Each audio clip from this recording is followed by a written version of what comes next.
Welcome everybody to Christians Against Religion. I'm your host Ethan Foster, here with Steve Utley and another Ethan. Yes, we have two Ethans in the house. Ethan's against Steve. It is going to be a great day. Steve, huh? I'm down. That sounds like a great way to start the show. Well, it'll be our bonus podcast. What did I sign up for today? Yeah. And so, a little bit about Ethan. He's a good friend of mine, a coworker from the fast food restaurant Raising Cane's. This is sponsored by Raising Cane's, by the way. I wish. They're making a lot of money. Yeah, I know. This is how we get sued, Ethan. Todd Graves, don't sue me, man. I'm an ally. I wasn't involved in this. Any opinions expressed by Ethan's are their own and not a reflection of Raising Cane's restaurant. Yeah. And anyone that wants to sue, it's this guy. No. Don't sue me. Don't get us confused. Yep. But yeah, so very smart kid. And so he just approached me while I think I was taking orders or something. He said, "Hey man, can I come on your podcast?" I said, "Sure." And so we set up the date and we're here. So we have a lot of great things to talk about. But first, before we get into that, I want Ethan to introduce himself and tell the audience who you are, where you come from, your religious background, all that sort of stuff. Yeah. So Ethan did a great job at introducing me, I would say. But yeah, so a little bit about myself. My name is Ethan Walter. I'm actually coming from LDS backgrounds, but I left the church when I was about 15. I was both the deacon and teacher's quorum president, and then when I became a priest, I just didn't feel welcome in the church anymore, and so I started looking around for different options, and kind of meditating was the first way to go for me. And then from that, I looked at mostly Zen Buddhism. I definitely don't know as much about it as I would like to, but that's kind of been my main focus as of religion. And I've also been focusing on more the spirituality side of it, not necessarily any specific religion, but just trying to find what feels right to me. So I've kind of been going on a journey in the last year, I would say. But nice. It's been fun. Journey of searching, huh? Yeah. Good. And so, you and I were talking earlier about like your views on Mormonism, and I'm very curious to explore this, right? And then explore your current views. So, like, was there something like specific that led you out of Mormonism, or? Yeah, so there was one specific time that it was like when I was 14, I would say, that kind of just made me feel a little bit uncomfortable. And after that, there was a couple more experiences I had. Definitely wasn't like the only thing that brought me out, but it was back when we were talking about kind of how African Americans weren't allowed to have the priesthood for around 40 years. Woo! And my church teacher actually got mad at one of my friends for kind of being like, that doesn't seem right. Was he in the right for making that decision? And my church leader was definitely not doing a good job at explaining it, but he let his anger get the best of him, and the spirit definitely wasn't in the room, I would say, at the time. And so after that, I kind of just started feeling this like overwhelming spirit every time I was at church and just around those people, and it just didn't really feel right to me. And so I started looking for other options. It was also around the time of my parents' divorce, and my dad was still a member of the church and still believed in anything, and actually still went, but his beliefs weren't there at the time. And my mom was a very strong Mormon, and the way that she kind of showed her belief in the church was very scary to me almost. She was definitely more on the stronger belief side of it.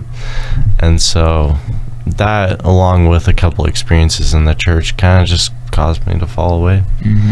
But I would say in the end, it has been very good for me, and I have learned a lot more than I thought I would about not only the LDS Church, but also a lot of other religions too. Cool. Go ahead. No, Steve, go ahead. All right. No, it's cool. The communication between me and Steve is not very effective. Well, it's just tough when I got two Ethans. I just don't know where to jump in. Like, let the Ethans talk. Well, okay, so in terms of approaches on exploring different faiths or philosophies or whatnot, what is your strategy? So you leave Mormonism, and now you're out in this.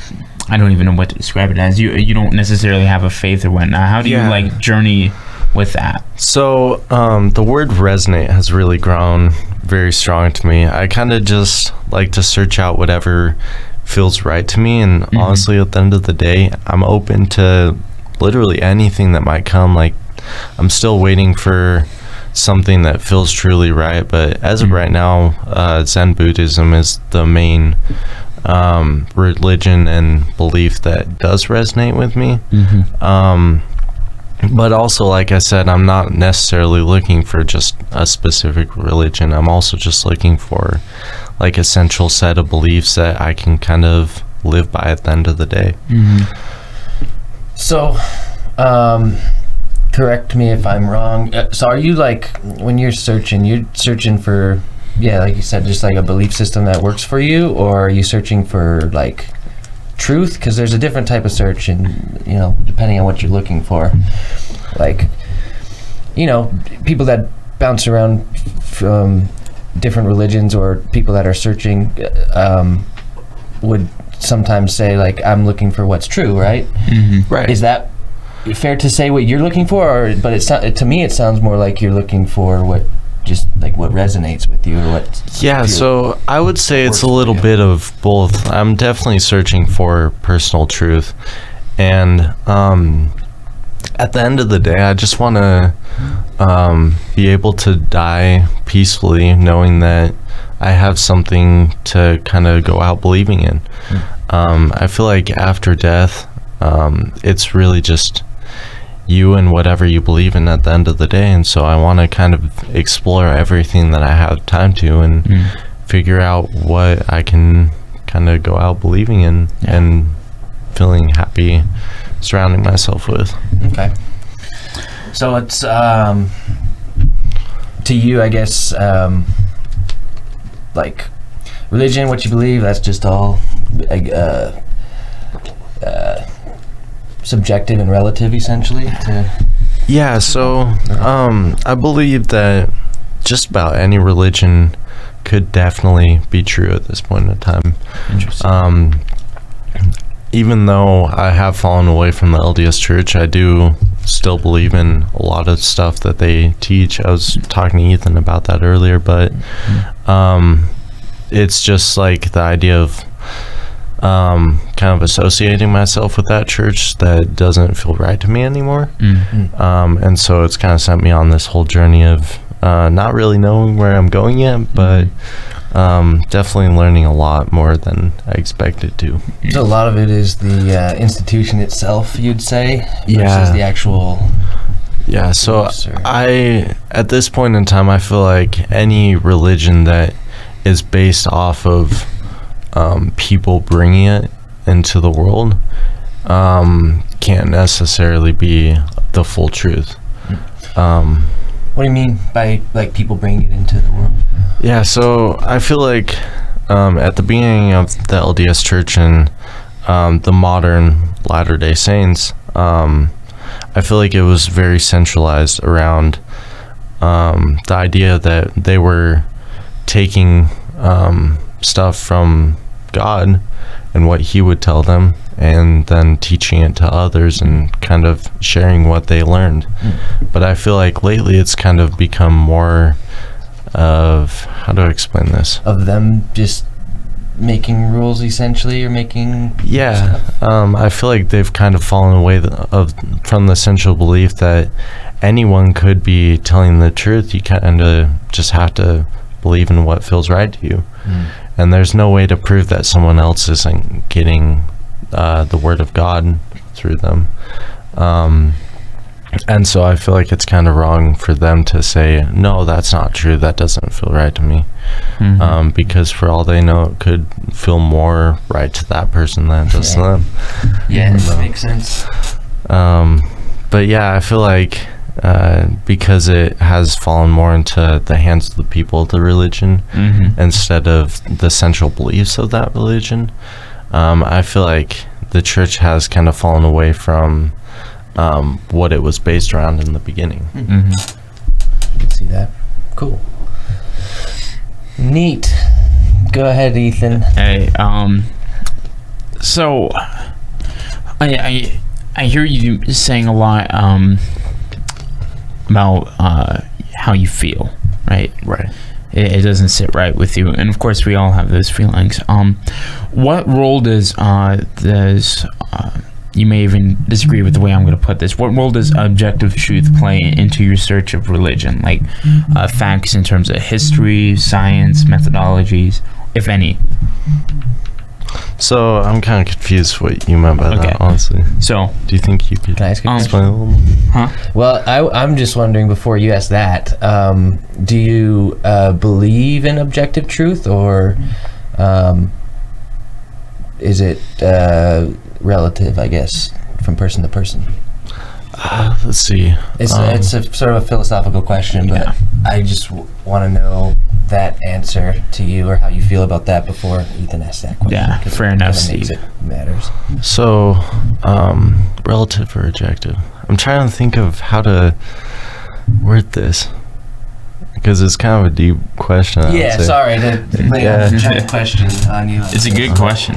Yeah, it's a very good question. I would say I'm more looking at the relative side of it, because I feel like the objective truth is kind of what I've fallen away from and grown not to believe. I feel like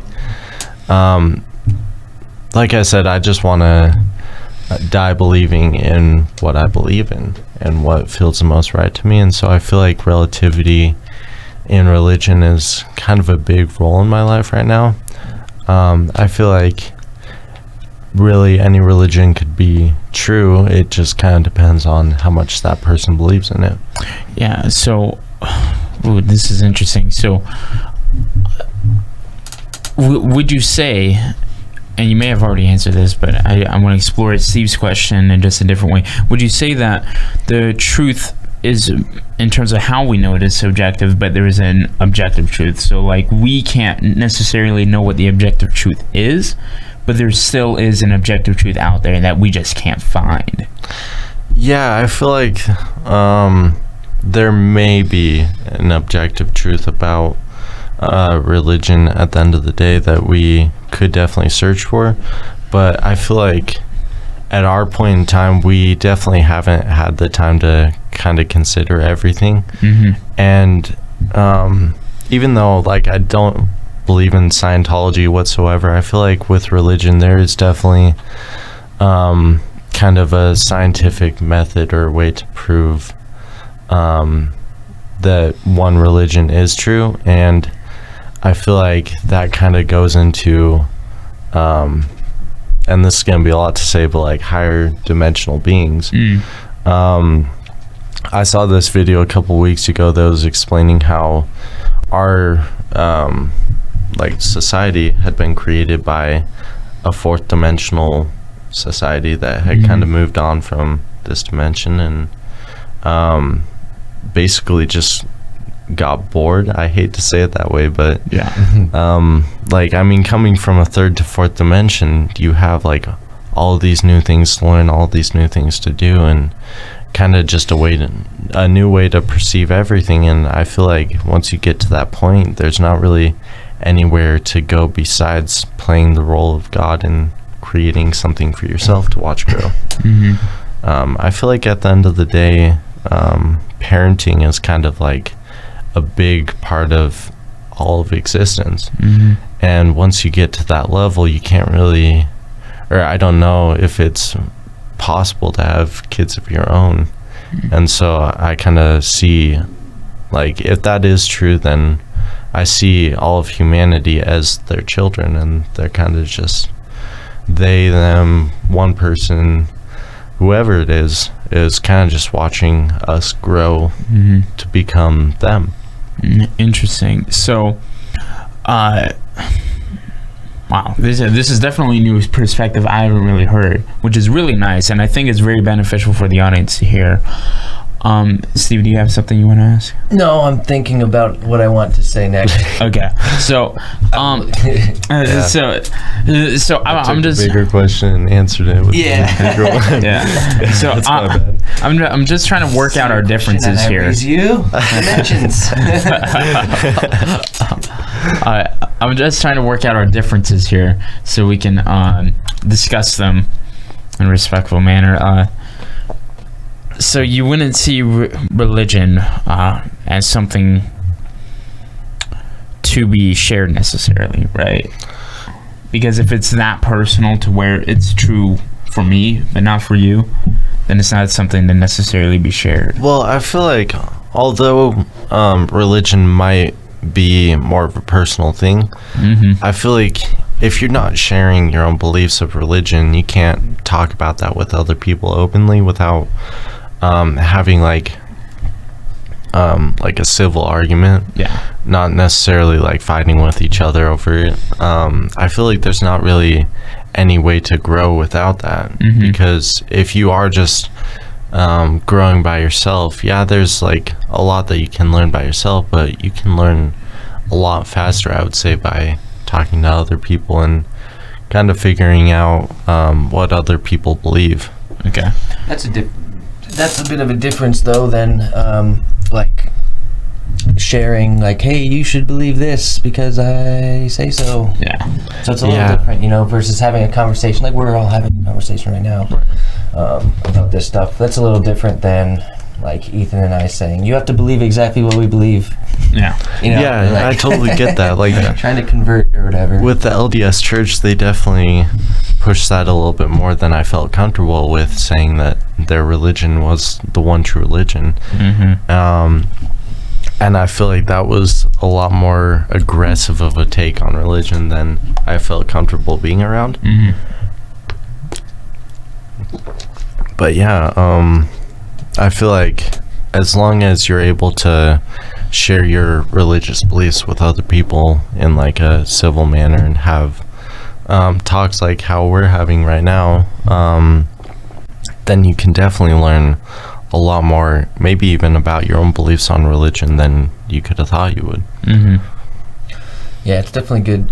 We're a fan of challenging beliefs and things that we hold true. Nothing's safe. So yeah, you should see us argue, dude. Yeah, I mean, I bet it gets wild. Like you said, it's if you never question anything that you believe, there's no way to, one, grow in truth, and two, there's no way to really find truth anyways, because you're not challenging it. So you're just accepting something and not looking any further. Yeah. I feel like part of what being human is always being in a state of constantly growing and kind of living as a child does. I feel like that's why as you get a lot older, you kind of start to revert back to more of that childish state of mind, because you realize that that's just the fastest way to grow. Just acting like you don't know anything, because at the end of the day, there's so much that you can't possibly even imagine right now. And I feel like a lot of stuff you can learn after death that you can't learn right now, obviously, but I feel like being more in that mental state of a child and just being open to anything is always a great way to live. I've always thought about this anyways, that when we die, I feel like people, or I guess I can speak for myself, will be like, oh, well, that makes sense now. Yeah, that worked. But until that time happens, who knows? Well, we're all doing our best guess, right? But but with us, at least, Ethan, we have a foundation of what we believe is true, so like our show is Christians Against Religion. We're Christians, right? And with Christianity, it's mutually exclusive against things that think different. I'll give you an example, right? The Olansi, before so we think that Jesus rose from the dead, right? We believe that Right. as something that happened. A Muslim does not believe that because they don't even believe Jesus died on a cross, right? And so those are two different religions that automatically, without any argument, contradict each other because of their two different faiths. Yeah. Right? And so if truth is relative, I have a very hard time reconciling how the world operates, because Well, I think specifically he was talking about in a religious sense. Well, sure. And I'm wondering, I forgot to ask, I was wondering if you were talking about just in a religious sense it's sort of relative, and or you mean with everything, like. But it's hard to say, because if you're saying it's relative, then that's objective truth. So, Right. well, yeah. I mean, I it's feel objective like that it's relative. Yeah. I feel like the way you live your life is kind of showing how you believe in stuff and what your religion is. And so I feel like kind of living your life that way is also going into how you play out your religion that way. I mean, it definitely applies to everything. If you act like you don't know anything about, let's say, new sport you're trying out, then you're obviously going to be a lot less cocky than, let's say, someone else. And I feel like you can grow a lot faster because you're always trying to find a new, better way to do it. And I mean, you might end up finding worse ways to do stuff, but at the end of the day, you can't really just find one straight path to grow the fastest. You kind of have to walk your way around the darkness until you find the light. So it's more about what works best for you then. Right. Okay. It sounds like that's the journey, but I guess my main question though is, what is the end goal? Like, is the journey the end goal, or is there a destination? a Yeah. destination? So one story I'd kind of like to compare this to is like the story of the LDS Church, or I guess it's just in the Bible, but the story of the iron rod and walking your way towards the tree of life, was it? I don't know about the iron rod. I'm aware of the tree of life. But the Bible's a big book, so I'm sorry. I don't know. It could be the Book of Mormon. Well, no. The Book of Mormon is very similar to the Bible in many respects, Right. so it could be that. But I don't know. Maybe me and Steve are just ignorant right now. Yes, could be. I know, but go ahead. I could explain a little bit more. Yeah, go for it. Go But ahead. basically in the story, I guess it was the Book of Mormon because it's about Nephi and his father Lehi. Yeah, explains that is it. barely. Yeah. Just realized that. But wow, it has been a while since I've gone to church. But basically in the story, Nephi is following along this iron rod and holding onto it, trying to get to his father, which is at I don't know if it's the tree of life for sure, but it is this tree that bears fruits that he's trying to get to. And in the story, his father's already there, and this is just a dream he had. He's holding onto the iron rod, following it with his family, and his older brothers, Laman and Lemuel, I believe. Something like that. Something Don't like ask that. me. They let go of the iron rod and tried to get a lot of other people to follow them into the darkness. And some of them ended up at this big temple across a river. Some of them ended up in the river. And basically, everyone that let go of the iron rod fell into the darkness. But I feel like, in a way, we are all already walking around in the darkness, so it's kind of hard to compare it to that. But So we're just trying to find the iron rod. yeah, we're just But there's looking an iron for rod. That answers the question. yeah. So I feel like depending on how you look at it, you can either look for the iron rod to lead you to an end goal, but it's kind of hard to do that because you're in the darkness, so you don't really know where to start. So I feel like you kind of have to walk around asking other people for directions in life, and also in religion. And then once you feel what finds right to you, then you might not find your way to the iron rod, but you'll find your way to your own tree of life, essentially. Okay, that makes a lot more sense with that story. But okay, so what I guess where my disagreement would be is that all paths wouldn't lead to the iron rod. Right. Right? Because me being a Christian, right, there's only one way to God. Yeah. Right? And so the reason I can't hold your position, and this is just me speaking my mind. The reason I can't hold your position is that me being a Christian and supposed to proclaim the one way to God, that contradicts with what I believe. Yeah, I totally understand that. Yeah, I agree more with Ethan than I do Ethan. Which Ethan? I was so scared he was going to say that. Steve has the jokes today. Yeah, sorry, I've been waiting all the whole show. The whole for this. I episode. just need you two to disagree about one thing. Do you want to tell him what we go by at Raising Canes? Because I feel like I can't.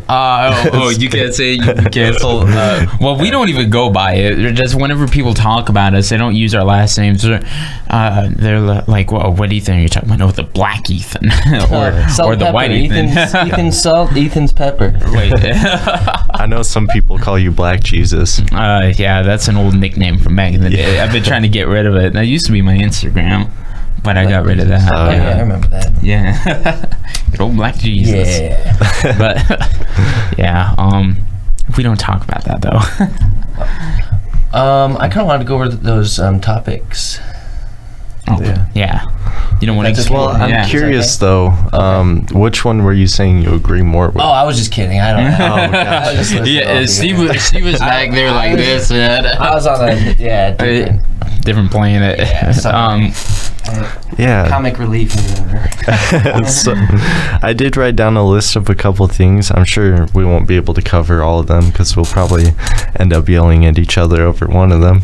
No way. It's just me and Steve that yell at each other. Be all right. We're not going to yell. Well, hopefully Steve doesn't hurt me. I'll be too bad. If anything, I'd be the one to yell at you. I'm the aggressive one on this show. No. I don't know if I can handle a punch by you. No. Don't worry, dude. Jesse's security. He'll protect you.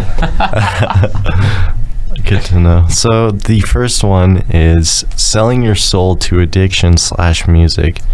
I'm really big in music right now. Well, I can't say I'm big in it, but it's kind of been my only focus in life for the last couple of years. And so a lot of what goes into music is there's all these big artists that talk about selling their soul, but they don't specify what they sell their soul to. And so obviously there are those people out there that do actually sell their soul to demons, and specifically Satan is a big name. But I wanted to talk more about selling your soul to a belief. And so, like with me, for example, I kind of imagine it more as selling your soul to music and kind of throwing your whole entire life into making what you can out of it. Define selling your soul. Like, how does that work? So, how would one sell their soul? And I is believe it inherently bad or good? I believe what selling your soul is more just what you put a lot of your time and focus into. If it's always on your mind, then you've kind of sold your soul to it. For example, I know a lot of people struggle with nicotine addiction, and that's a main problem in like middle schoolers and high schoolers as of right now. And so I kind of imagine it as like they've sold their soul to that addiction. My vape is dead right now, and I'm not happy about it. Ask these two That's about it. I have no perspective on the nicotine. I feel like, and I'm on the process of quitting completely right now. I actually quit about 2 or 3 months ago, and then kind of went back to it. So I'm kind of pissed at myself about that. But that just means you can quit again, right? Yeah. I feel like each time quitting, it just gets harder and harder. Because I feel like in the back of your mind, that addiction kind of grows to be like, oh, he did it this way this time, so he knows how to. So I kind of have to block off that path for him. but yeah, I wanted to talk more about the side of religion with it. Interesting. I love this topic. How you can kind of sell your soul to, like I said, a belief, and that kind of goes into religion. So I will say that my whole spirit, my whole soul, I'm a slave for Christ, as Paul would call it. So in that perspective, absolutely. Yeah, I agree. Yeah. And then outside of that, like with things that I love to do, I am passionate about and I work hard for, Right. But it's not so. If it's not for Christ, then it is worthless to me. It is worthless to me. This is an interesting topic for me because I have a lot of things that I liked and a lot of things that I do. Mm-hmm. So, is it possible to sell your soul to multiple things or just one thing? Because, like for me, I'm sold out for Jesus Christ and will always be. But also, how I live this life is with music. Is like everything in life. I play music. I love listening to it. All that. I'm into ants, for example, like ant keeping. I'm into shooting guns and whatnot. I love science and physics and learning more about that. I mean, there's just so many things that I do and love. That what counts, I guess. Right. Yeah, that's kind of something I've been trying to figure out the last couple weeks, actually, is like ever since my friend brought that up to me, I've kind of been thinking to myself, like, can you sell your soul to multiple things, or does selling your soul mean that's your main focus in life? I feel like and it kind of overtakes you. I think that truly selling your soul, right, can only apply to one thing, but you can have several things that you love and are passionate for, which is what I say. My soul is completely for Christ. Yeah, I agree. My soul is for Christ, but I like playing music. Yeah, but I wouldn't say like I sold my soul to music. I haven't sold my soul to... Because it would feel like at the expense of God. Sort of, which it that makes sense. It works together. Because everything, at least from my perspective, Ethan, is worthless if it doesn't benefit Christ. It becomes worthless. And if it is against what Christ commands, then I feel guilty and it's a sin, and I try my best to turn away from that. And I ask the Lord to help me. I totally get that. That's why I feel like selling your soul has become such kind of a, like, perceived as such a bad thing. Is because people get that question immediately. Like, if I sell my soul to like, for example, music, am I giving up my like beliefs and energy towards something else that I believe in? There's a song by a band called A Plea for Purging. I think it's called The Life. But the words are, "There's a battle for my soul between God, the devil, and rock and roll," and that's what it's right. Yeah, so I feel like I forgot which one of you said it. I feel like truly selling your soul is only giving up all your time and energy for one thing. Like, it's always on your mind. It's always what you work for. And I feel like religion kind of plays in with that, and how you can sell your soul to one belief and kind of live your whole life off of that one thing, searching for eternal truth or whatever you might be searching for. But I feel like you can also sell, not necessarily your soul, but sell a lot of your time towards something. I mean, at the end of the day, time is our greatest resource, and how we use our time is kind of what we become at the end of the day. And so, I have to pee really bad, and I will be right back. You guys keep talking. I have to go right after you're done, actually. Right, cool. So great, very professional here. Oh, it's fine. I figure we're gonna be talking for a minute. Watch, the conversation is gonna die when you. We weren't anywhere close to being finished, so I can't wait. Have fun peeing, Steve. Should I just leave and wait at the door for him, and you can go on by yourself? No. I'm very good at like talking randomly, but please don't do that to me. I'd have to come up with some BS to say. Oh yeah, you're okay. Yeah, we can definitely wait to move on to the next topic until he's back. Yeah, but let's keep exploring this.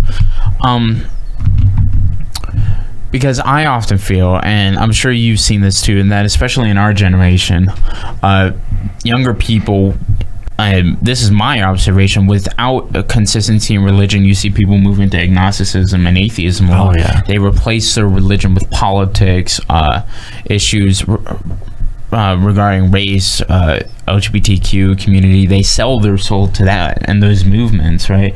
To where their whole mind is preoccupied around these issues in society. And so I think selling your soul to things that are a constant moving target and have no goal or meaning is a really dangerous thing. Oh yeah, for sure. I feel like a lot of people are kind of moving without any direction in life right now, which not necessarily is also always a bad thing. Yeah. But I feel like unless you're searching for a direction, then you're definitely kind of living in misbelief and falling into that darkness. Yeah. And that was quick, Steve. Good job. Wow. What can I say? Where's the bathroom at? Says straight to the right. Okay, got you. All right. A master of... Sorry to do this to you guys. Oh, it's all You're good. Are we gonna edit this out, or are we gonna cue this? No, this is fine, dude. Hey, this is what it's all about. Oh, great. What, you think people don't pee when they have conversations? They certainly do. Shoot, I've never seen a professional TV show do this. Sometimes they pee while they're having conversations. Like when you're at a baseball game. Giant urinal thing. The only time I walked out of a conversation was when I had a bloody nose randomly. Oh, that's true. You did. Yeah. On the show. No, it's fine. Do you guys talk about stuff when I was gone, or were you just? Yeah, so I was trying. I just mentioned that people seem to be selling their souls, if not to religion, since a lot of people our age are atheist and agnostic now. They're selling their souls to politics, or like racial movements, LGBTQ, and all these progressive movements, right? And they make politics a sort of religion, and you have your gods and your deacons and all that, and so leaders in that. And I say it's not fulfilling at all. It's quite dangerous because there's no target. There's always a moving goal. Once you get there, right, there's always somewhere farther to go. And I think it's a very dangerous mentality, and part of the reason a lot of young people, especially involved in those sorts of things, are very depressed. I got very depressed when I was deeply into politics, which is why I've taken the long ride. Yeah. But because I'm out there, make America great again. I'd rather be sold, sell my soul to tacos, bro. That'd be way better. Dude, imagine the deliciousness. Wait, I have to ask, Costa Vida or Cafe Rio? Neither? You don't like either? No way, man. I love Costa Vida. I think Costa Vida's better, but I like Cafe Rio's chicken better because it's shredded. Costa Vida has like cube chicken, which is not as good as like the shredded chicken. Dude, the steak at Costa Vida slaps. Yeah, it does slap. It does slap, man. Yeah, I've become an enchilada man. Really? Weirdly enough.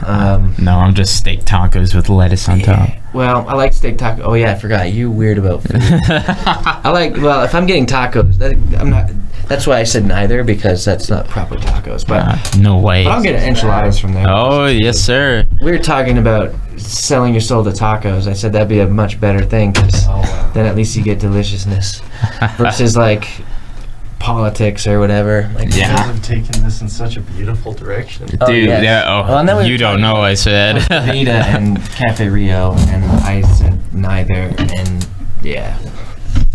Awesome. What's your opinion on it? Ethan, do you have to pee? No. Okay. Yeah. Because I conserve my water. Although in like 30 minutes I'll have to. Yeah, it's fine. I always pee before the interview. Although we've only done one interview. Yeah, I'm always nervous. I'm camera shy. Yeah. Even though me and Steve have been doing yeah, I know. We've been doing a show for it's been almost 2 years since we started doing this show. Yeah, we started in late 2019. That's crazy. No, we started late 2020. So it has been almost 2 years. What? It is 2022. No chance. Yeah, so we started early October of 2020. And it's going to be early October of 2022 in 2 months. How many shows do we have? We only have like 20 shows. Well, I'm talking about this show and the other show. Oh, yeah. Come on, Steve. I said we've been working together You for said that long. this show. Yeah. What the heck? Okay, this show is like a variation of the last one. I guess, it's almost the same. But still, different. This show we've been doing This one has since a different February. theme song. I almost There you like have the it, old folks. theme song And better. different hosts. different So theme song. basically, and No, a no, no. different set. No, we're Show all together. we're one less host. It was instead of you and me arguing like we do now, it was me and Sean arguing, you being the mediator. These hosts ain't loyal. That's what I'm saying. Anyways, Can't trust anyone anymore. All right. Did we get the selling your soul topic down, or do we want to keep down that? I don't know. It is kind of a rabbit hole, but It is a rabbit hole. I feel pretty satisfied with what we got to cover with it. So what next, we man? need to. What next do you want, Ethan? Let's see. Where's this gonna take us? Oh, we can talk about this. Are hippies living a religion? Define religion. Define hippies. True. Define R today. Shit, No, I'm just I messed up. don't go that in depth. I couldn't do that. So, I see hippies as like a belief. If I'm wrong, I'm not Really? sure. Because they kind of centralize all their efforts towards one goal, Interesting. which is I don't know what it is actually. Yeah. They sold their but soul to hippiness. Is that what we're saying? I guess so. I mean, I don't know. It could be. It could be. Yeah, I feel like it definitely could be to some people. Aren't all hippies different though? Or? I feel like they kind of surround themselves with the same type of energy and ideas, but at the end of the day, I feel like they all kind of do their own thing, just do whatever they believe in. Seems like being a hippie is like more of a culture, Yeah. like a subculture type of Oh yeah, definitely. That's what it would be. But can a culture and I guess religion culture is become a religion or Yeah. can they go hand in hand? Because Utah culture, for example, mostly surrounds the religion.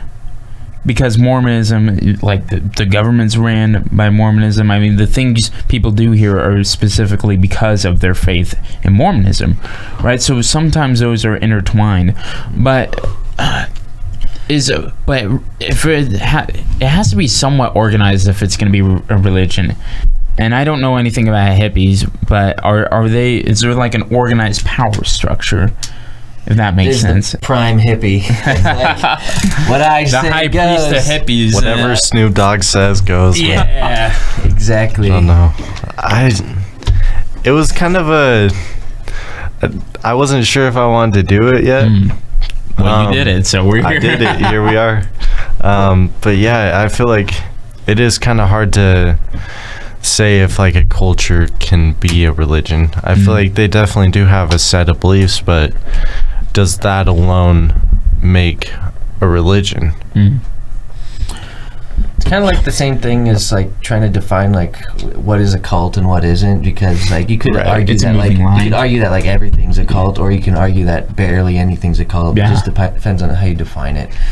Like my fiance, for example, thinks like she would have a wide definition of cult and say like all religions are cults. Really? Yep. Wow. Is she not religious? But then at that point,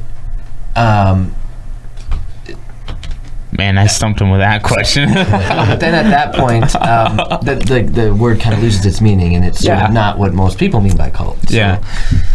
I mean, it's kind of like how people are with racism today. Oh, that's racist, and it loses meaning if you call everything racist. Right.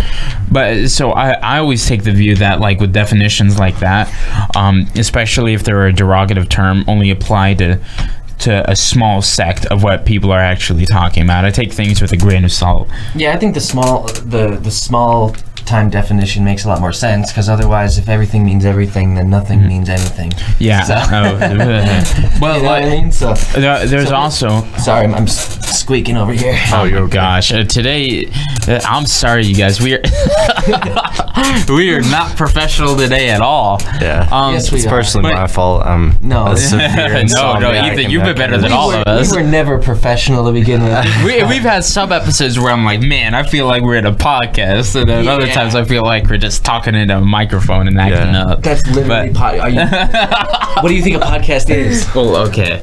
You know what? Shut up, Steve. I feel like I do need to be a little more out of pocket. Yeah. No, don't be too out of pocket. I won't be too bad. I don't want to get canceled on my interview day. Dude, yeah. How I haven't been canceled yet is beyond me, but it'll be done, man, because it's coming. Well, It's on the wrong podcast, wrong person. But Anyways, what we're talking about, But- religion it's kind of the same thing with religion. So you have to Yeah. define religion. Either you can have the broad definition, but then it kind of doesn't mean what most people mean by it. Yeah. well, there's also like a I feel like my big underlying question is what separates a religion from just a set of beliefs interesting. or like a culture. Well, I think a religion has a certain structure, right? Like, if you were to ask me, am I religious? I would say yes, just for ease sake, you know? Because I'm not going to get into, like, specifically how I do church, right? But, like, in terms of a strict sense, I'm a Christian, right? And if that makes me religious, okay. But I'm not associated with, like, a set denomination, you know?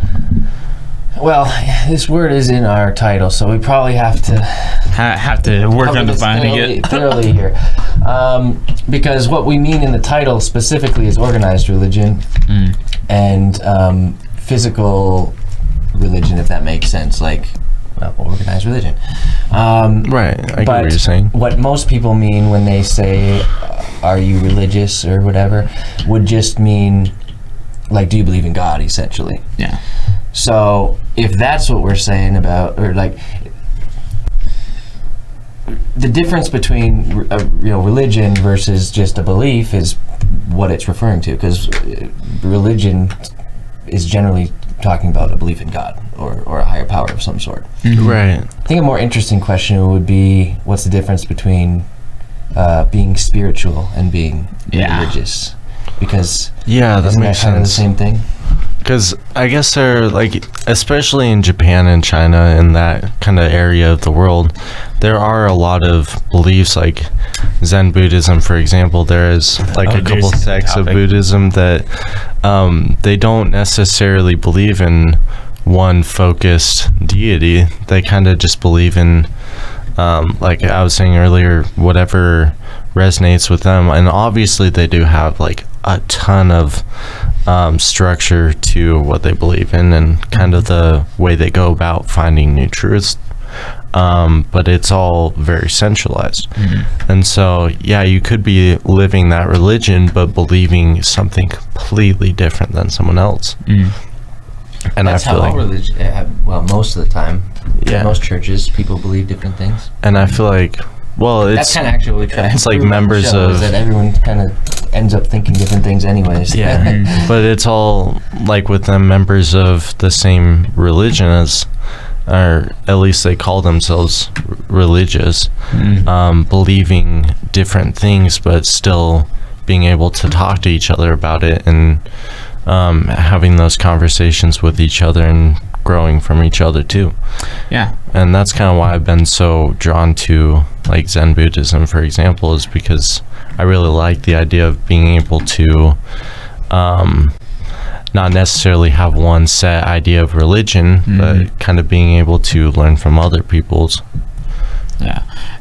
I like a lot of what you said there, because for me, most of my friends, in fact, almost all of them, are not Christian.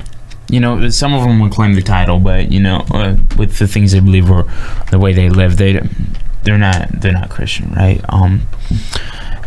But yeah, I still love them. I still hang out with them. I still have a lot of fun with them. But there is this other side to where when we're talking about religion, I can have radical disagreements. You know, I disagree with this completely, pretty much. What with what I'm saying? Oh, No, but with what I said. yeah. I feel like a lot of people definitely would. Well, disagree with you it. know what? The beautiful thing is that we can discuss with each other our differences, right? Even though what I think you're saying is like totally out there, right? That's my opinion, right? And I still love you. You're a great friend, and we can discuss these issues. And that's something I think, just on an off note, that we really do miss in today's world.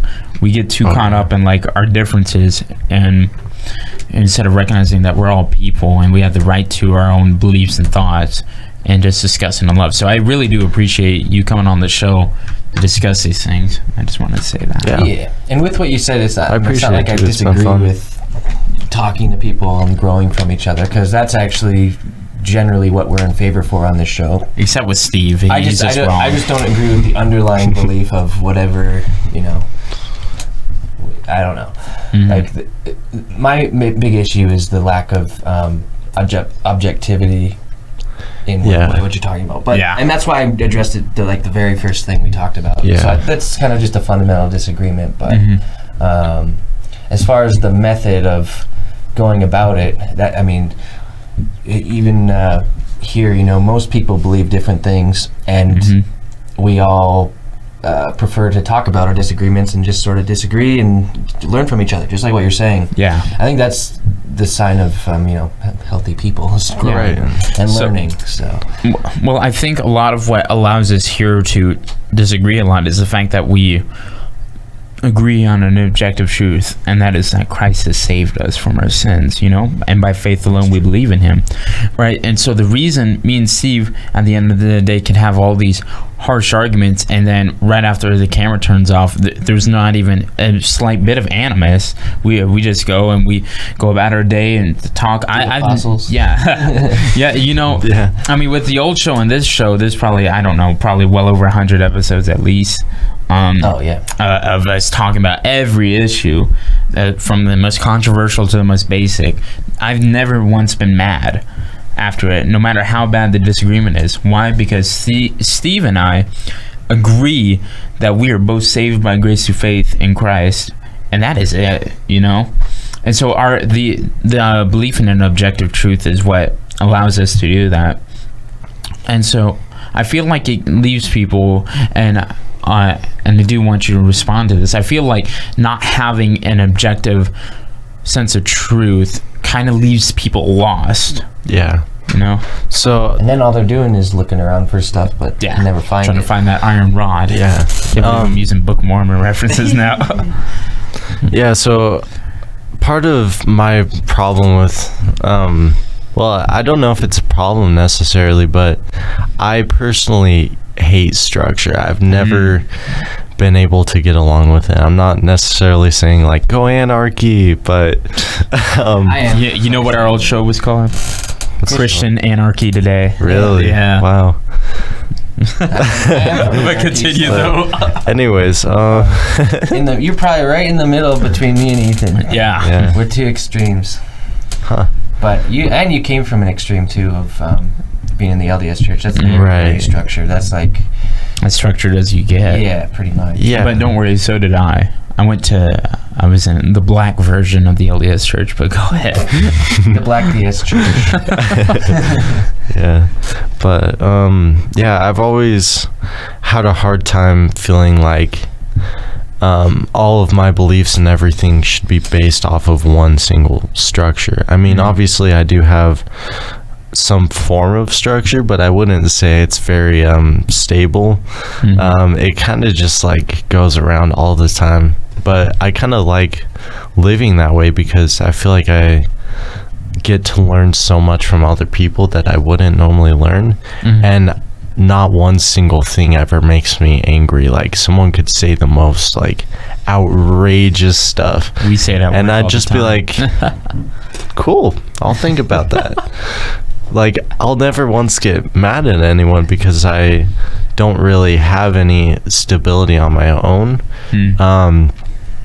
Or I guess I can't really say that. Like I do have some stuff that kind of stabilizes me, but I like at the end of the day I'm really just open to anything and whatever makes me feel right.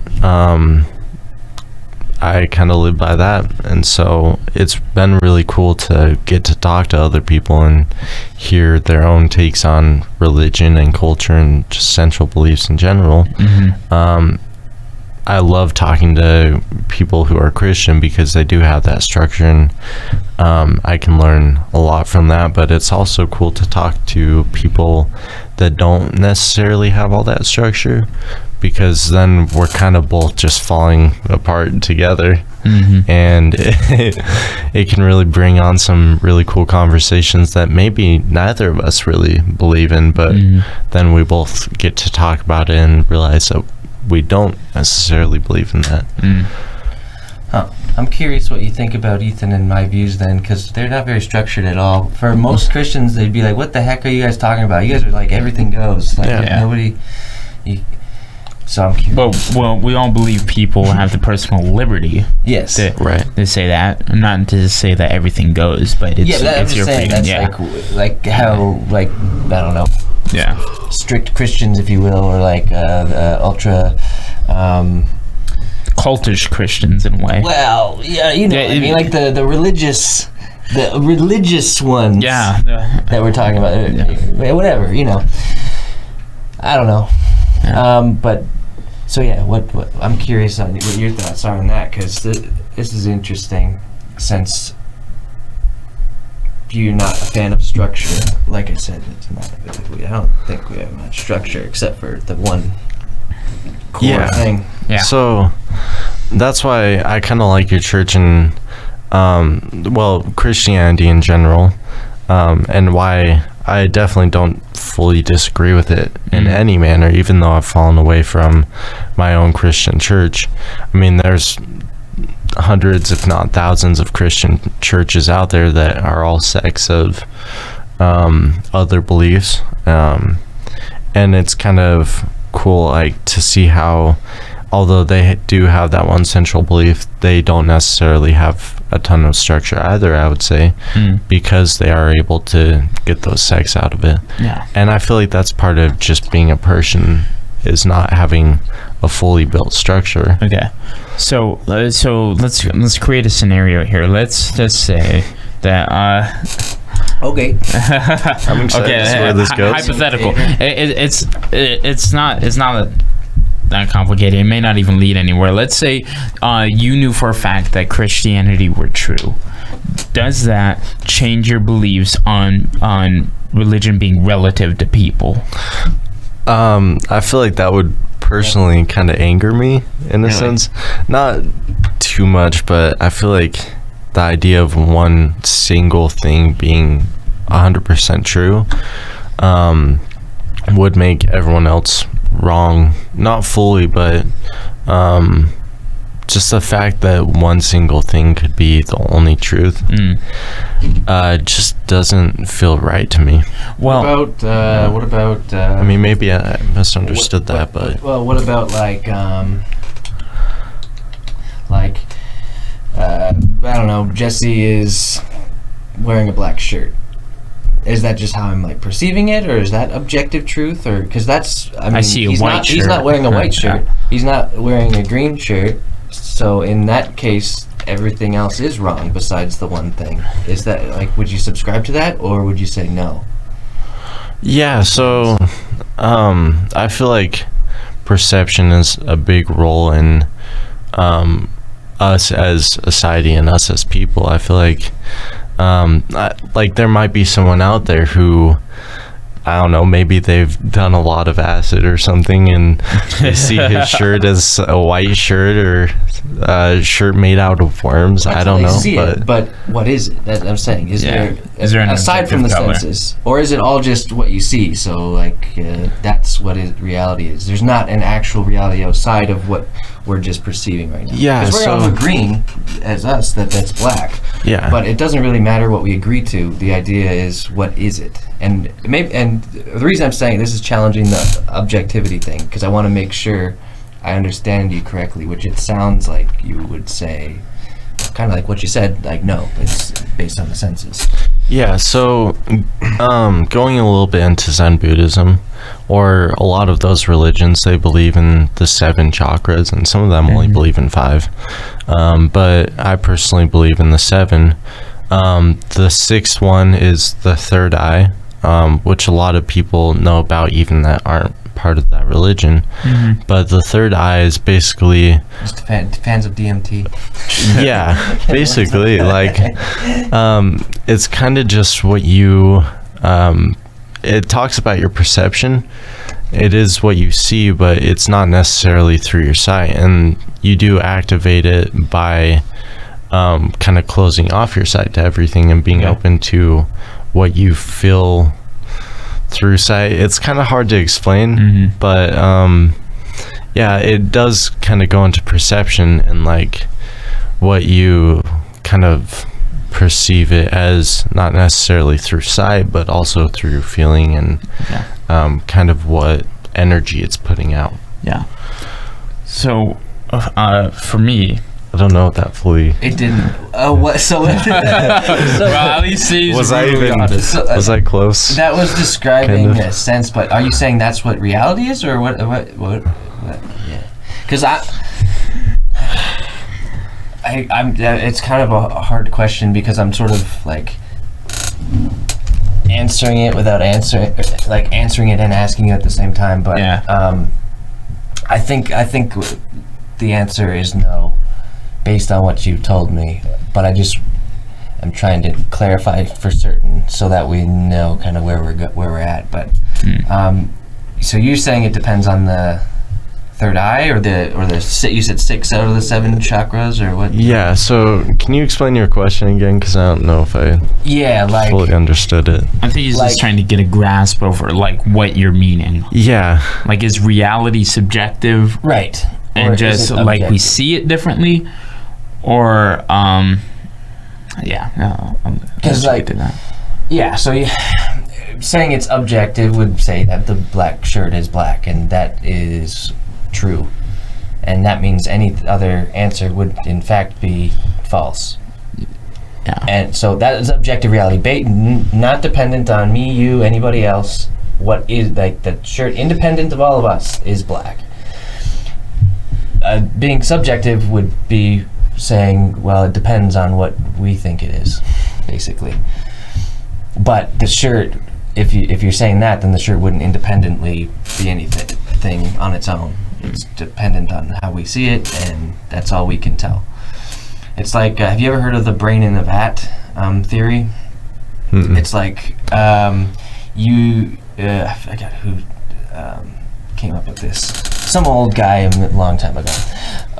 Maybe not that long ago, though, actually. But it's like you wouldn't have any way of knowing that you're not just a brain in a vat somewhere. Right. You know what I mean? And like everything Yeah. can No, be I vague. totally You're get just that. the brain, and that's it. Okay. So that would be more of the subjective side, where like, you can't tell that there's an actual objective reality, but Yeah. it's similar but not quite the same. So Wow. I'm trying to figure out again where you fit into all this, and I know it's like a big question and it's a philosophical question. You don't have to have an answer, but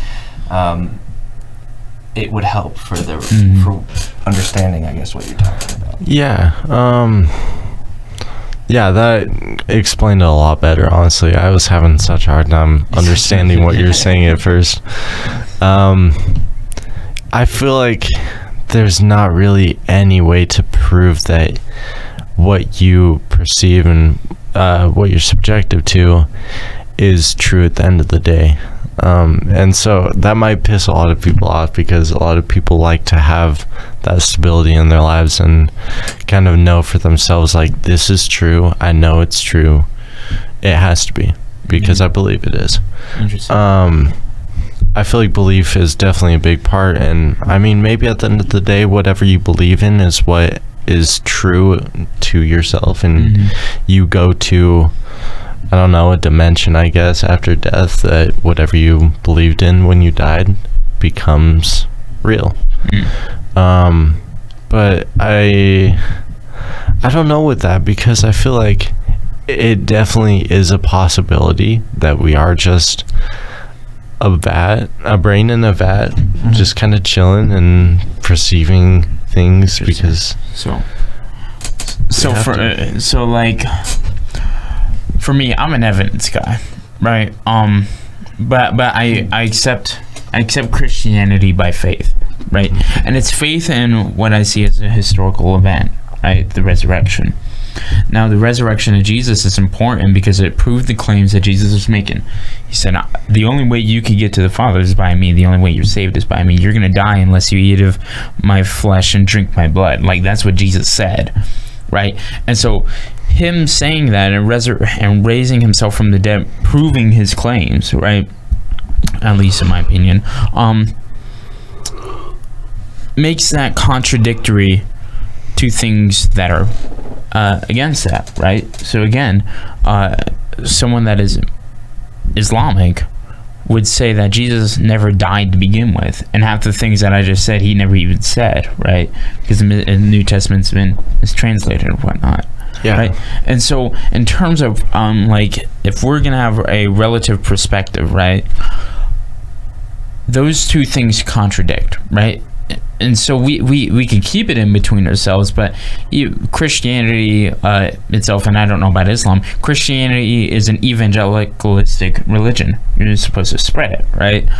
And so that would be the problem I have with what you're saying, or even the brain in the vat thing.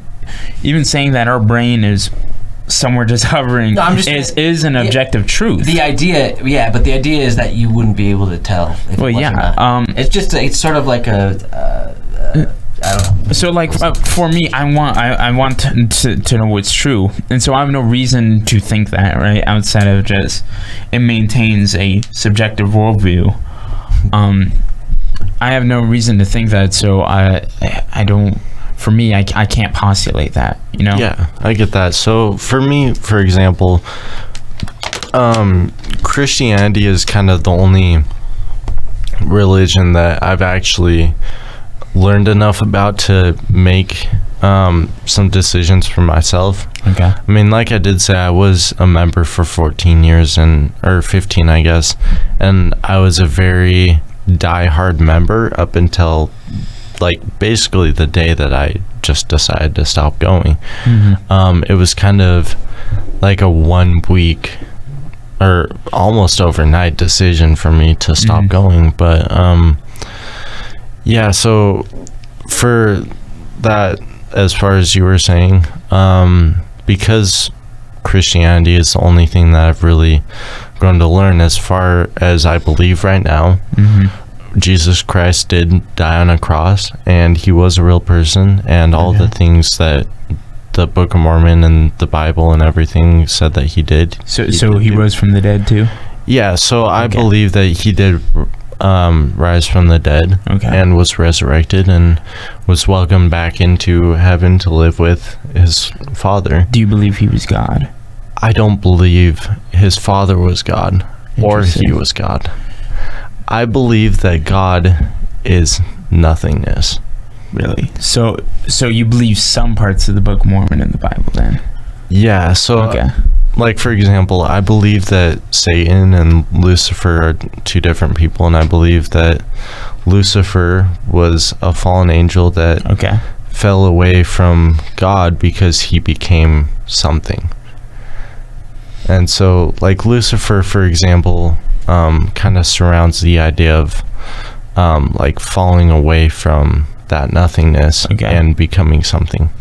So if Christ went back to live with his Father, I'm just going to use LDS theology so we can have a common understanding. If he went back to his Father, then what was him and his Father? So I do believe that, or at least as of right now, I believe that his Father was a creator and that Jesus Christ did help create all things. Okay, that's one. And I also believe that Satan was taking a part to kind of take people to fall away from the church, but I also believe that Lucifer wasn't involved in that. Okay. I believe that Lucifer was just a fallen angel who didn't go along with the central beliefs that God in that religion and Jesus Christ had. and I believe that Satan was trying to be, or that Lucifer was trying to be the chosen one. Okay. Instead of Jesus Christ. Well, yeah. I mean, it's a biblical story that Lucifer fell because of rebellion against God, right? So we have some common understanding of this. I'm just trying to figure out how this all works, because if the LDS God is real, right, that Christ died and resurrected from the dead, Mormonism is mutually exclusive to other faiths, right? He's saying that they're not God, right? God is nothingness, so that's but I'm trying to figure out like what okay, so you said he's a creator, right? But that would make it objective, because you're saying that exists, you know, right? And so by the claim if it exists, he's saying like, at the end of the day, that's all it is what he believes. Well, so what I'm thinking is that God is nothingness, and what I mean by that is everything came out of him. Everything is a thing because he is nothing.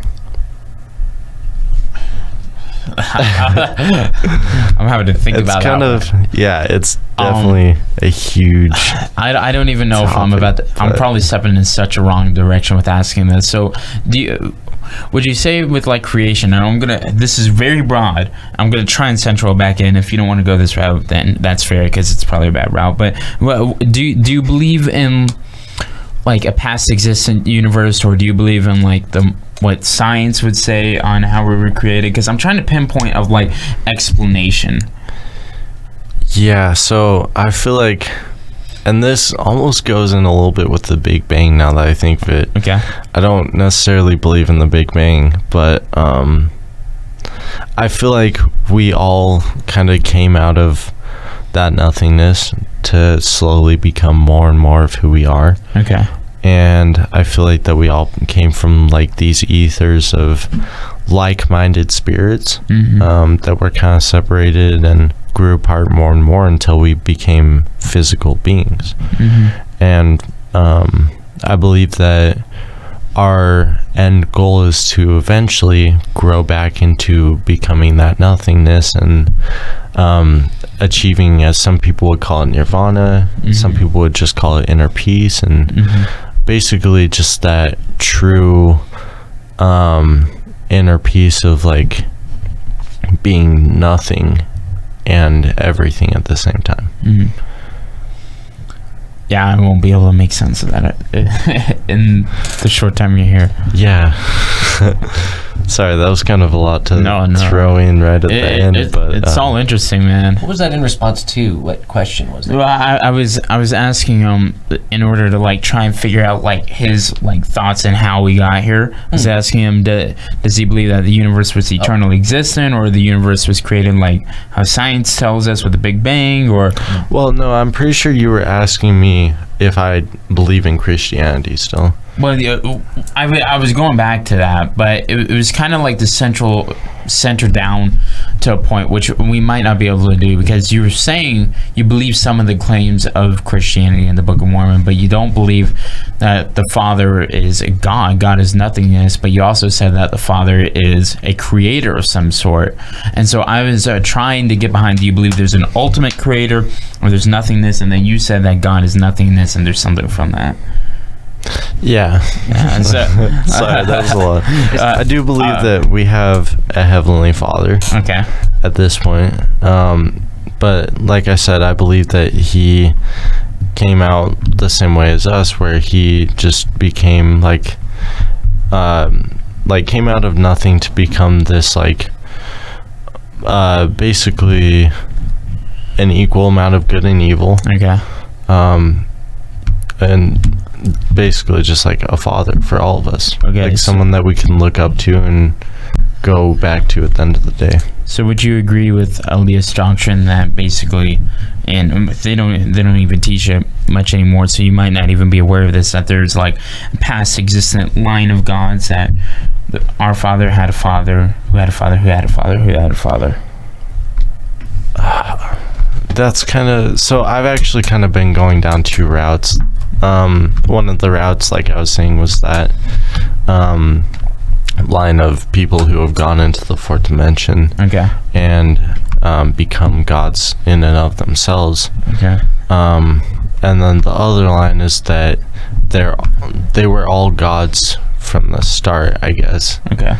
And so I guess one way of looking at it is that we've come down as our own beings, and we're working up to be gods, and then eventually grow back into being that nothingness. Okay. And then the other way of looking at it as gods, like our God created us. Okay. And we came from them, and for all we know, they could have had past parents, but that would mean that they were coming from being gods and creating other gods. Mm-hmm. So I guess it kind of does tie in with the same way, like it could work hand in hand. Yeah. To where like they created us to work up to be them, and they are still our fathers. Mm-hmm. And it's just a long line of creators who are slowly working their way back to becoming the true overarching everything. Okay, so or nothing, I guess. You would disagree with the Bible when it describes God as being the creator of all things, and it's only the creator of some things.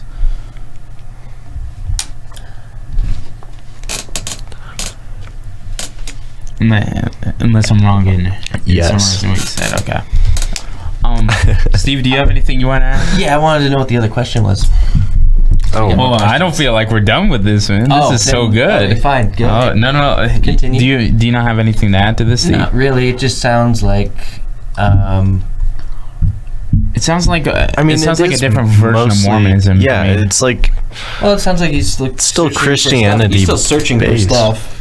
Just It's just like two different kind of belief routes that I'm looking at right now. Like, do they go hand in hand, or are they two separate things? And do I need to figure out which one feels more right to me?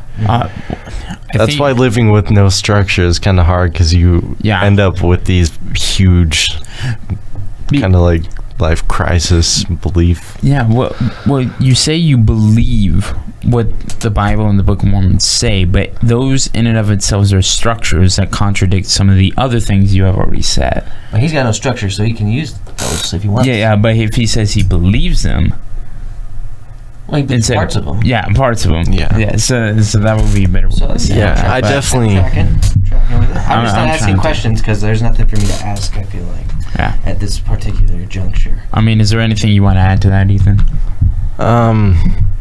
I mean, not really. I feel like I covered most of the stuff I want to, unless you had any more questions. Yeah, dude, I could discuss this all day and all night. Yeah. So if you want to get to other topics, you probably want to. Well, we probably want to move on. Oh, yeah. I want to keep seeing these topics. All right. So, a good one that I had, this was one that I was really excited for. Dark versus light is internal versus external. And I was saying there's still like evil and good, of which I believe in. Mm-hmm. But dark and light is often perceived as evil and good. Mm-hmm. And I see it more as like working on yourself internally versus working on yourself externally. Mm-hmm. Kind of like what you believe in versus what you put out in your life. Mm. Darkness is so you're saying though okay, so you're saying darkness versus light, you're comparing them to what you're believing internally versus what you're putting out. Which one is which? Right, so darkness is internal.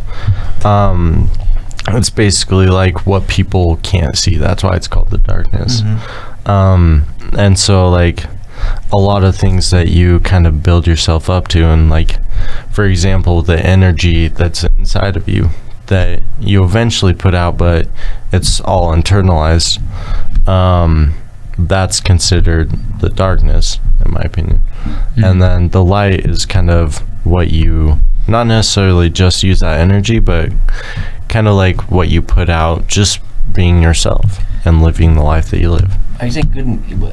I guess I want to know where or what this is referring to. Are you just saying that this is like, is this an overarching concept with darkness and light, or what? Like, yeah. So What where does this fit into things here? What I kind of wanted to get into is like going along with religion. People believe in religion a lot of times that darkness is evil and light is good. Mm-hmm. And I kind of wanted to talk more about like how perception can play a big role in how we kind of talk about other people, if that makes sense, or how we perceive other people, because a lot of times people can believe something and put out something else that kind of contradicts like their beliefs in religion. And so like I feel like with Christianity, or at least the LDS church, that was kind of a big problem, and part of the reason why I left was because I felt like people were believing stuff internally and in the darkness that they weren't actually putting out. Oh, interesting. So they would believe one thing and they wouldn't actually do it. So like they would say, judge not lest you be judged, but then proceed to judge. Yeah, so I feel like the darkness and light in your life should be equal, and that's a lot of what Christianity teaches, is that like the darkness and the light is always equal, and when there's good, there's also bad to contradict it. Like the world is just a giant scale being balanced out. I think, well, what Christianity teaches, at least from my perspective, is that darkness is not a natural thing in terms of sin, right? Really? Yeah, and that's what Christ came to fix. To do what? Say that again. Oh, see, do you just keep zoning out over there? No, I'm listening. I'm listening. So Ethan was describing how darkness and light is like a scale, and that's what the Bible teaches. I just didn't hear what you said. So what I was saying is that darkness is a result of the fall, right? At least in terms of our sin and the things that go on in this world, and that Christ is the solution to the darkness, and that He solved our sins, He solved our evil in His sacrifice. So are you saying that Christ's job was to basically eliminate all darkness, or to shine a light on darkness? I would go with shine the light on darkness. So you and I may define darkness differently, and that may be where. So define darkness Even one more time for me. Disagree on this a little bit, I think. Yeah, we've argued over this before. Yeah, it's a tad. Because I was saying that the existence of God is what makes darkness possible. It's the absence of God, and that's the whole. Yeah, but I don't think God is absent anywhere. It's what we argued before, but anyways, continue. We'll do an episode on this later. Alright. Because we still have a few more to record. Yeah, I'd love to see that. Yeah, so I have to pee again, so. You've got to be kidding me. Oh sorry, I drank so much water. So alive, man. I'm holding it in. And then leaves to the bathroom. I'm not used to making these long, darn episodes. Yeah, this is definitely our longest episode. It has to really be. Yeah. So darkness. Define darkness. Yeah. So, darkness is, in my opinion, just whatever we believe internally. Okay. And light is whatever we believe in and put out externally. Okay, so if darkness, I can believe something that is good, but it's internal, therefore it's darkness. Yeah. Okay. So that's interesting. Good and darkness can still go hand in hand, but okay. Like you can be a good person internally, obviously, and okay. I disagree with that. Really? Yeah. Then no one's good. We are all evil. Now that doesn't make you incapable of good things. I can do good things, man, but I'm an evil man. So are you. So is Steve. So is Jesse. All of us are evil, and that's why Christ needed to come. He said, "No man is good. Only the Father is good." Right. Yeah, I totally agree with that. Okay. I feel like it's impossible to be perfectly balanced without being nothing. Okay. Or everything, I guess. Well, a balance. So, what would the balance be? So, in my opinion, being balanced is achieving true inner peace. Okay, true inner peace. Which means you find a way to balance out both the dark and the light in your life. You find a way to balance out the good and evil, really just everything. Okay. And so the reason I'm gonna go against what you're saying is not only because I disagree with it, but you said Christianity teaches like a scale, almost that balance, right? Yeah, at least in the LDS Church, a lot of people kind of talked about how, like, for example, Jesus Christ and Lucifer, which they believe Lucifer and Satan are the same person. Yeah. But they believe that Lucifer and Jesus Christ were two different people, but equals in evil and good. So they believe that not necessarily Jesus Christ is all good or Lucifer was all evil. I believe that they were also imperfect beings. Really? But I believe that they were born to balance each other out. Yeah, the disagreements I have and that are so radical, I can't even describe it. One, I don't believe Jesus was created. Yeah, Jesus is the eternal God. He's the eternal God. He has triumphed over the devil. I believe the devil is the representation of evil, at least in terms of a person, but they are not equal in any sort of sense. The story of the Bible is not only Christ being triumphant over sin, but also over Satan and the demons of hell, and casting them into the lake of fire for all eternity. Oh, really? I didn't know about that. Brother, I encourage you. I very much encourage you to read the New Testament, and especially if you want information on that. If you ever get used to reading the Bible, I don't recommend this as your first book, but Revelation, if you ever get into reading the Bible, because Revelation explains all about Christ coming back and having victory, complete victory over the devil and his angels. There is no chance for the devil. So, do you believe that the war in the spiritual realm has ended? That there's one true victor, and that's Jesus Christ? I believe Christ had the victory at the cross. Okay. Yeah, and that was the end of Satan's rule over us, because Christ has set us free. So, do you believe that the people that are, I don't know if you can perceive them as evil, but let's say they're, for the sake of the argument, there are evil people out there. Okay. Are they on their path to becoming a new version of Satan's army? No. Evil people out there, they are in rebellion against God. God commands them to repent and believe, but God is no longer wrathful against them because of what Christ did on the cross, and that they are already forgiven of their sins. But God allows us to have free will, and so you can only enter God's presence by Christ alone, and without that you are cast out into, as Revelation puts it, outside the city gates of the New Jerusalem.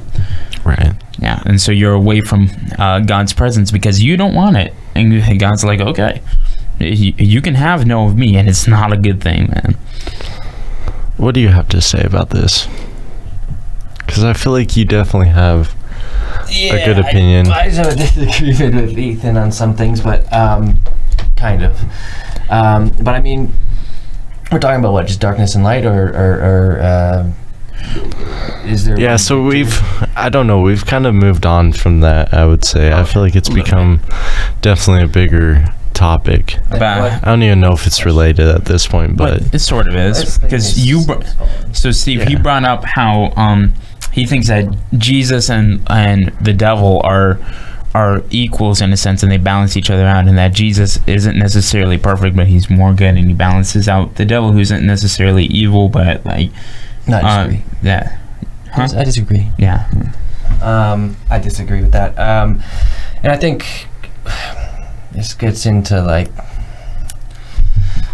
preterism and all that, because I don't think that the devil's out running around right now. I think he's done for, and the only thing that we see, that people ask why evil still exists, because I think Jesus came back in 70 AD during the destruction of Jerusalem, when the Romans knocked down the temple and destroyed everything. I think that's what Revelation was talking about, which is, you can see the people talking about the armies that will surround Jerusalem, end of the world or whatever, that Jesus is going to come back and take everyone and all that. I think he was talking about then. Yeah. In that time. So at this point, I think the darkness is the opposite of light, and God is light. So yeah, you can be in the darkness, which is when you're just without God. And it's as simple as that. I agree with that, Steve. Yeah. So I guess I disagree on that with both of you. And, yeah, because I believe that the universe is an equal amount of good and evil. And I believe that it's just this constant battle, I guess, and the only way to win that battle is to leave it completely and just not give any energy to it. Because I feel like by giving energy to the battle, you're including yourself in it. It's just a battle of energy. So, okay, you said you believe that Jesus rose from the dead. What do you think that means? So, to me, that means that Jesus' job in the physical realm wasn't finished yet, and I believe that he had to I don't know if he rose himself from the dead or if he had some other power to help him out, but I believe that he died knowing that his job wasn't finished, and because of that he was reborn to complete that job in the physical realm. And what was that job? I don't know. Interesting.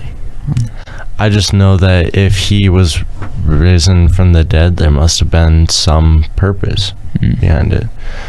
I don't believe that he just popped out of the ground and was like, oh, sick. Well, no. Sure. But I believe that he didn't know what that purpose was. He just knew that he had unfinished work to go about doing. And after that, he had to search for guidance and figure out what that was. I don't believe that at that point in time, Satan was like a big focus for him. I believe that he was more focused on just trying to figure out what his unfinished work was. So I believe that after his death was not only showing to other people that they had been saved from their sins, and they could repent for their sins after that point, and that whole process had been completed, but that it was also a rebirth from him in the sense that he kind of completed all of his work here, and that he had a different type of energy at that point that he was not only putting out but kind of became. So where do you learn this about Jesus, like the stuff that you just said? It's partially from talking to other people, and partially just, I don't know, not necessarily talking out of my ass, but kind of just saying whatever feels right to me. Like I said, I do a lot of, not a lot of meditation in my free time, but I do a little bit, and part of what I believe in comes out of just stuff that I think about and kind of comes to me when I'm meditating. I guess it's kind of my own form of prayer in a sense. Okay. I'm not necessarily praying to one being, but I'm praying to the energy around me to kind of give me guidance in my life. And I'm kind of just open to anything. I mean, if something feels evil to me and dark, then I obviously push it away, and if something feels good and right to me, then that opens up a whole can of worms. Even bring it in. Yeah, morality. But Steve, did you want to say something? Anything. No, I thought you wanted to say something. I can't argue anything because it's up to you.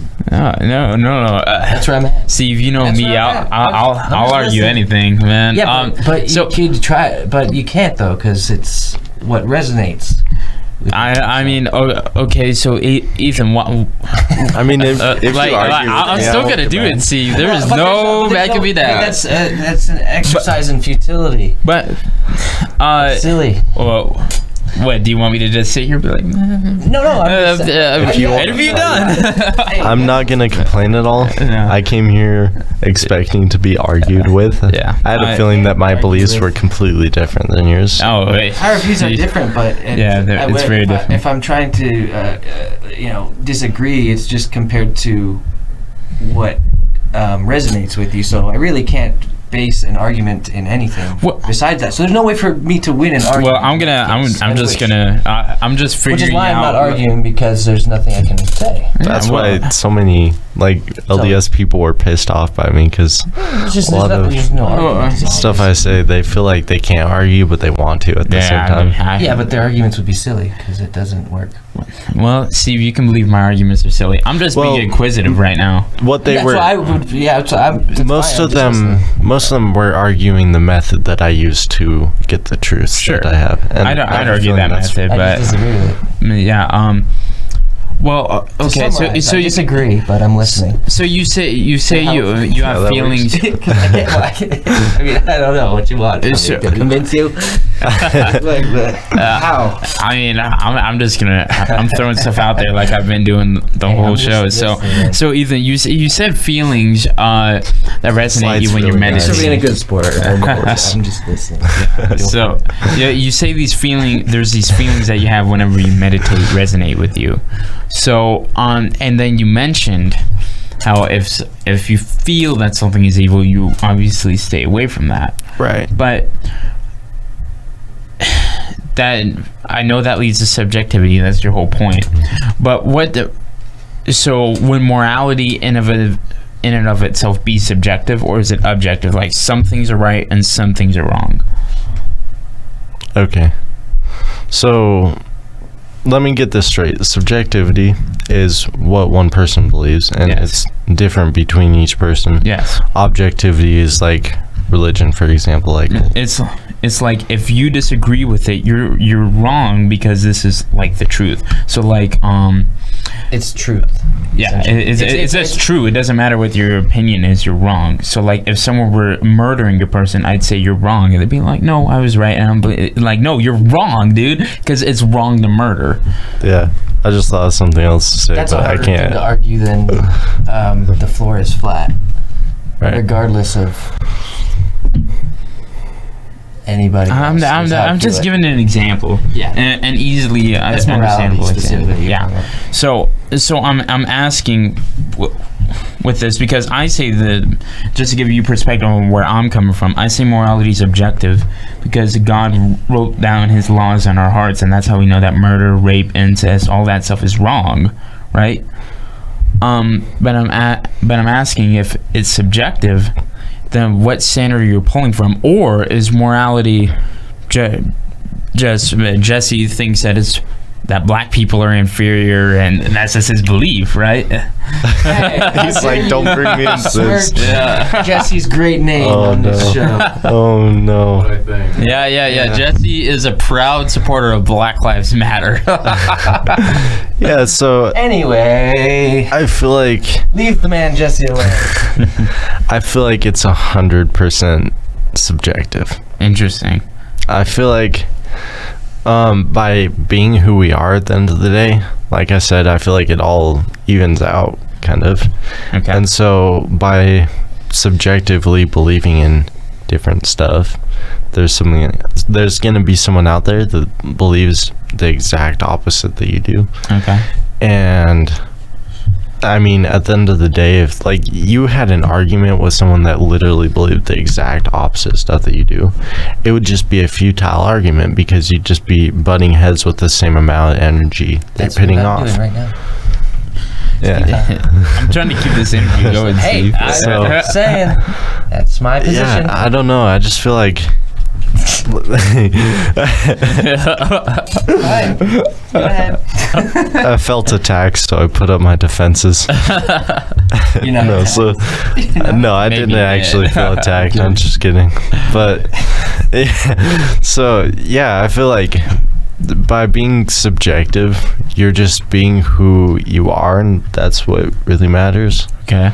And so like if you try and like tell someone that their subjectivity is wrong and bring in objectivity, then you're kind of just proving yourself wrong at the same time. It's just like So- arguing so, that's like like- arguing what's the best color. What's Yeah. the objectively best color, yellow So, or like, green? I'm not saying like it's not okay to You can't have a debate about opinions. argue with people, but I am saying that it is wrong to not be open to other people's opinions. Okay. And like by saying, like, I've never tried to say someone is wrong right off the bat, no matter how much I might hate what they say, because I feel like by doing that, you're also saying that you're wrong at Okay. the same time. So this may sound like a dumb question, but should we prosecute criminals then?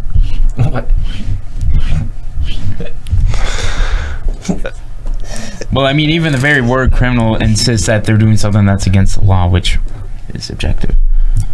I'm gonna go with the safe answer and say yes. Okay, but you just said everyone's opinions is subjective. If it's their opinion that what they're doing is right, then what right do we have enforcing our opinion? Well, I mean, at the end of the day, like, I don't feel like harming other people is okay. And I feel like, how do I go about saying this without, like, proving everything I said, like, completely wrong? That's a big question, dude. Yeah, man. Well, you can't prove it wrong, really. I feel like it is okay to prosecute other people with a group of people who is unrelated to the topic. Okay. So, for example, I really like how what's it called? Like the group of people that get brought into court cases. Okay, jury. Jury, yeah. I really like how that works because you're getting a large opinion instead of just a single judge who might have unbalanced beliefs, just making the decision at the end of the day and being like, no, that's wrong. Or, you see it all yeah, the you're time free to go. with societal norms. What we do in society is just one giant jury that's voting on every aspect of life. Yeah, but You know what I mean? It is, right? That's kind of the idea. yeah, but Steve, I think you understand where I'm trying to get at, right? I know what you're trying to get at. Yeah. I just also agree or understand what he's talking Well, about. yeah, I understand what he's talking about, but I just disagree. Yeah. What do you say about it? Well, I'll say something about it. You could go and sit over there at the corner, Steve. Also, Yeah. I just want to say right now, I'm sorry for the gas. I don't know what that Red Bull did to my stomach. Oh, but what? It's fine, don't worry. it smelled pretty bad. That's my bad. Don't worry about it, dude. It's objectively smelly. I in here. worked in the That made it smell a lot in the less. wilderness. Thank you. I worked in the wilderness. We would just fart all the time, and then you'd get back to society and forget, and just start farting all over the place. Oh my so gosh. Yeah. don't you worry, man. Anyways, continue. No, but what I'm getting at, because you've been By the way, that fart is subjectively smelly, not objectively. objectively, in my opinion. Oh my gosh. But what I'm getting at, Ethan, is what you're talking about is, okay, you said morality is subjective. Everybody has a feeling of what is right and what is wrong, right? So what gives us the right to prosecute someone with a different opinion than ours if ours is no better than theirs? Well, that goes into That doesn't make morals it too. right, Like, though. Still opinion. just because you do something wrong doesn't mean you necessarily believe it was the right thing to do. I mean, you have a ton of criminals out there that genuinely feel bad for committing whatever crime they committed, but it goes into ethics at the end of the day. Like, a lot of our laws are based around a set of ethics and codes and stuff that we try and live by. And I don't necessarily feel like going for or against that is objectifying one person, because, like I said, if you commit a crime and you get prosecuted for it and sent to jail and you're all mad about it and stuff, like, I'm sure at the end of the day there's that one part of you that does feel bad for doing that. Okay, we can take someone that's mentally deranged, right? And Like me. yeah, definitely like Steve. But we can take Okay, just Hey, security. me too, man. Hey. Let's go. but that is the whitest high five I've ever seen in my life, man. It's hard when we're like sitting in we're not in a great high five position. But Give me the blackest high five you've ever. well, I'm only half, man. Well, yeah. Woo! Where's my Black Lives Matter T-shirt, man? that was whiter than our high five. Obama 2024, man. Right a good bed. But I think we need to have Steve as president. no, the white man has haircut had too sells much it. time in the office. You see. Anyways, We can go off saying that he's like 2% black for the sake of his he's gonna be campaign. like Elizabeth Warren. I'm Native American. yes. Okay. Anyways. Okay, so Ethan, let's take someone that's psychopathic, right? They do not have an understanding of morality as we do, and I would say that they are. So okay, let me backtrack a bit. So, like- So like Helen Keller, for example. Wait, no, she was blind deaf. I don't think she was sociopathic or psychopathic. No, I'm just kidding. No, Go on. she's disabled, but Like, geez, what did Helen Keller do that I didn't know about? But I don't know. we could take someone like Ted Bundy. That's more fun of an example. Yeah, we can but- talk about Ted Bundy. Okay, He's so- my dad. Anyways, continue. The jokes that are being made today, man. So Ted Bundy, right? Serial killer, horrible guy. I say objectively a horrible guy because he took the lives of people that are God's creation, right? Right. God decreed that man is made in his image, and so therefore it's wrong to murder. That is why I believe it is objective, because God decreed it, right? You're saying that is subjective, right? We threw Ted Bundy in prison, or actually we executed him, I think. Yeah, I think so. Yeah, because we understand as a society that it is objectively wrong to take human life. But he couldn't even comprehend that it was wrong because of any mental disorder that he may have had. Well, yeah, for all we know, he probably believed that what he was doing was okay, but we also can't prove that. Sure. If you understand what I'm saying, like, for all we know, he knew what he was doing was wrong, but he just enjoyed doing it, so he did it anyways. Steve brought up that we decided as a society, right? Which, okay, we can decide that, but that means we can't objectify to anything that any other society does, because it's their society's choice, right? Right.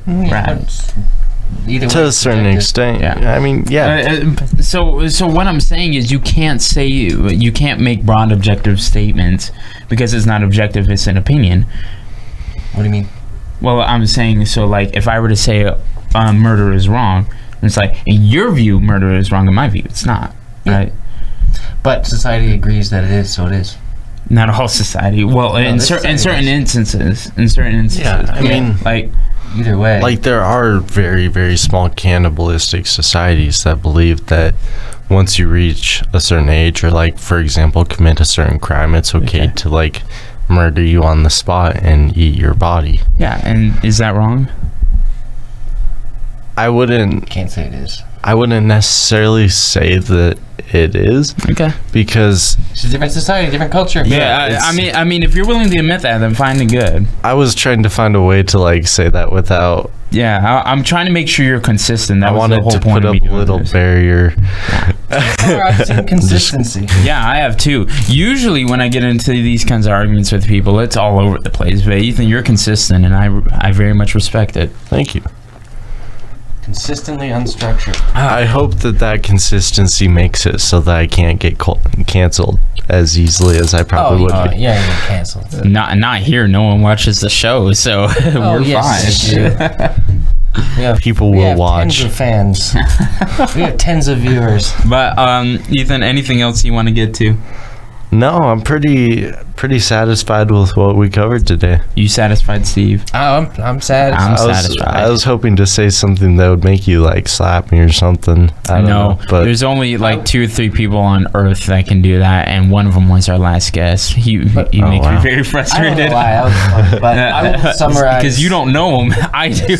before we go to the reason I was not arguing too much is because we just fundamentally disagree on objective and subjective, and It's a worldview difference. well, yeah. So there's no way, really. Again, like I said earlier, for me to argue because I can't base it on objectivity or anything. It's only what resonates with you. So there's no way to really argue. There's no way to debate. yeah, really. So that's why I like it so much, is that it opens up a lot of like opportunities to grow and learn civilly from one another, because there's not really a way to argue with someone Well, else. you can't really. Yeah, I guess. Like, not necessarily argue. Like, obviously you can, but you can't necessarily you can't logically get argue. mad at someone. Yeah, you can't. Like, you can't go after someone's throat and be like, "You're wrong. That's evil. Yeah. Screw you." But I think it's objectively incorrect. I think everything is completely. Like we disagree based But off I'm of saying our I'm saying I worldview. can't argue with you. Yeah. in particular. I mean, I discuss it. I wanted to see whether you were consistent or not, and if you are, like, okay, the cannibals are all right. Yeah, the But you know cannibals what, can live on. guys? I think what we can take from this interview is one, that Ethan's a very intelligent guy. Both of us. It's in the name. But I I'll think give it to you. Yeah, there you go. Ethan. But one thing I can Greatest take is handshake I've that. ever seen. No, I'm just kidding.